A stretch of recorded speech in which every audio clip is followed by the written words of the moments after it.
दोस्तों, एक police constable होते हैं जिनका नाम होता है विकास निर्मल। वो जिस थाने में उनकी ड्यूटी होती है उस थाने के थानाध्यक्ष से कहते हैं कि साहब, हमारी पत्नी को लेबर पेन हो रहा है और मुझे छुट्टी चाहिए, 2-4 दिन की छुट्टी दे दीजिए। लेकिन जो थानाध्यक्ष होते हैं वो छुट्टी के लिए साफ मना कर देते हैं।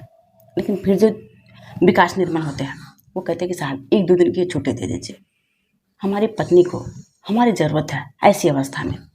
लेकिन जो थानाध्यक्ष होते हैं वो छुट्टी देने से साफ मना कर देते हैं और वहाँ से भगा देते हैं। लेकिन कुछ ही मिनटों बाद फ़ोन आता है कि जो उनकी पत्नी है वो एक बच्ची को जन्म दी है और अफसोस की बात कि दोनों इस दुनिया में नहीं है। नमस्कार दोस्तों, आज की सच्ची घटना में सुना रही हूँ। ये सच्ची घटना है उत्तर प्रदेश की मैनपुरी का एक गांव लगता है बेलाहार गांव। इस बेलाहार गांव के रहने वाले एक विकास निर्मल होते हैं जो अपनी पत्नी और परिवार के साथ इस बेलाहार गांव में रहते थे। ये सन 2018 में सिपाही भर्ती का एग्जाम पास किए थे और इनको नौकरी मिली थी। इसके 4 साल बाद इनकी शादी होती है एक ज्योति नाम से के लड़के से, जो लड़की रेलवे में कांस्टेबल थे। यानी दोनों नौकरी करते थे। लेकिन पत्नी को डिलीवरी था और वो छुट्टी लेकर के घर पे रह रहे थे। जो पति थे वो अपनी ड्यूटी पे थे। यानी उनकी जो पोस्टिंग थी वो घर से 150 किलोमीटर दूर यानी जालौन के रामपुर थाना क्षेत्र में थी और वो वहीं पे ड्यूटी कर रहे थे।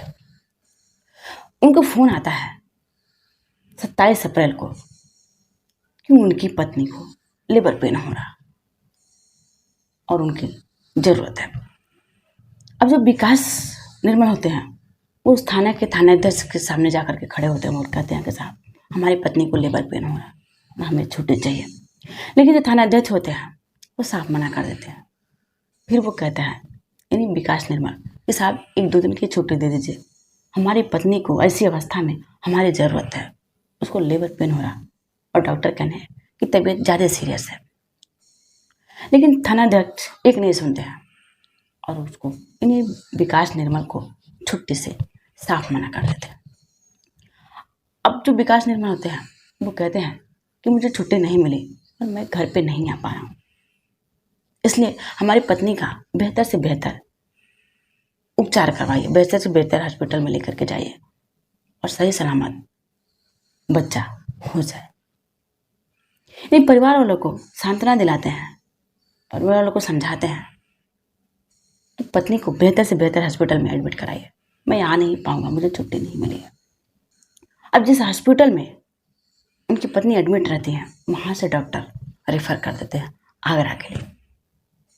फिर आनंद फानन में उनकी पत्नी को आगरा लेकर के जाया जाता है।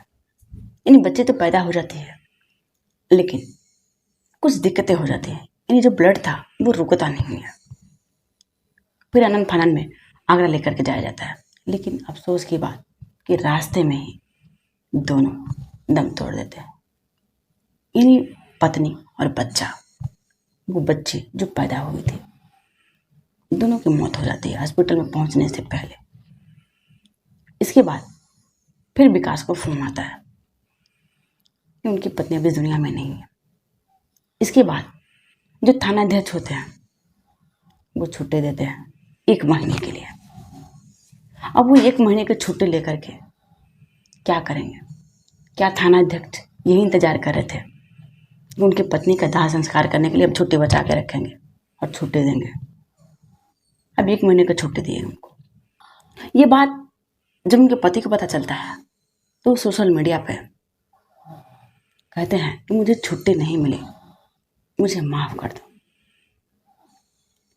क्योंकि उनकी छुट्टी नहीं मिली और वो अपने पति को बचा नहीं पाए, इसलिए वो कहते हैं कि मुझे छुट्टी नहीं मिली, मुझे माफ़ कर दो।